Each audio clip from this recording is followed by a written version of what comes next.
stagiaires besoin. Non, c'est dans le cadre de l'IUT. C'est un projet proposé Sur la partie administration. Donc je m'appelle Félix Alvarez, donc j'ai effectué un bac STI électronique. C'est pas tout savoir non plus. Déjà une qualité humaine, il faut être motivé, Oui, bien sûr. c'est plus. D'accord. On sera toujours là. Ok. Merci.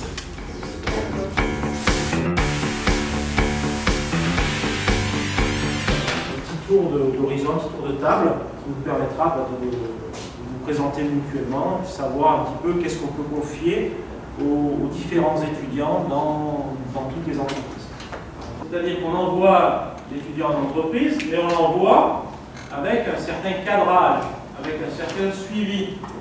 L'étudiant en contrat pro en entreprise est encadré par un tuteur et également encadré par un tuteur qui s'y est occupé. Ce premier travail, ce projet tutoré, donc, se fait entièrement en entreprise, sous la responsabilité du tuteur industriel. Souvent, vous pouvez avoir une appréciation très bonne de ce que fait l'étudiant en entreprise.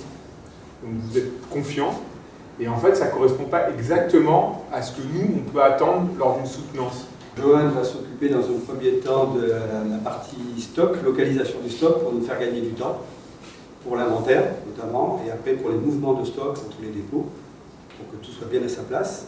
Et dans un deuxième temps, sur la réorganisation des tarifications. Antoine nous a rejoint dans un département de production pour étendre une certification que MAN a débutée il y a quelques années, relative à la sécurité alimentaire justement, pour garantir la sécurité sanitaire des produits fabriqués. Je suis ancien alternant du département GP. Je pense déjà que c'est une formation plus efficace que la formation continue, pour l'avoir vécu personnellement. Pourquoi ce profil-là? Parce qu'aujourd'hui, moi, je suis responsable du service de production, donc qui est confronté à des problématiques, principalement de prod, mais étant donné qu'on est dans l'alimentaire, on est très axé qualité.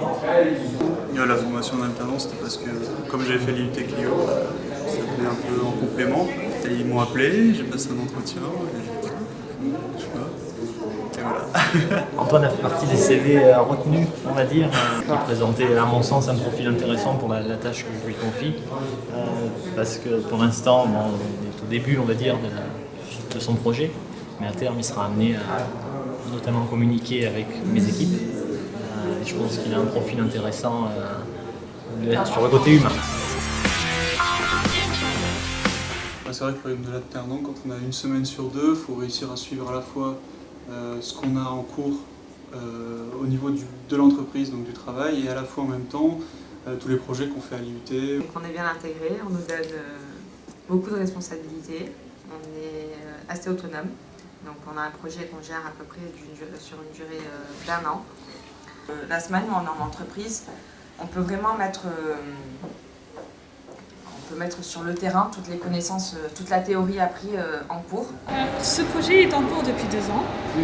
Un magasin ici était déjà en place qui permet en fait de soutirer au rez-de-chaussée des matières pour les préparateurs. L'objectif ici c'est d'arriver à optimiser les prélèvements en bas en ayant le plus de matières disponibles dont on se sert tous les jours. L'objectif c'est de garantir la sécurité sanitaire des produits. Le travail d'Antoine, donc ici présent, ça va justement être de lister, d'identifier les différents paramètres qui vont garantir la sécurité du produit. Oui, il faut que tout ce qui va être en contact à un moment donné, ou d'une façon ou d'une autre avec le produit, soit contrôlé, surveillé, soit nettoyé de tout élément. C'est-à-dire que même tout ce qu'on va utiliser pour la fabrication, les outils, même les machines, par exemple à l'intérieur d'une machine, il peut y avoir des petits bouts, des petites particules qui vont partir à force d'utilisation.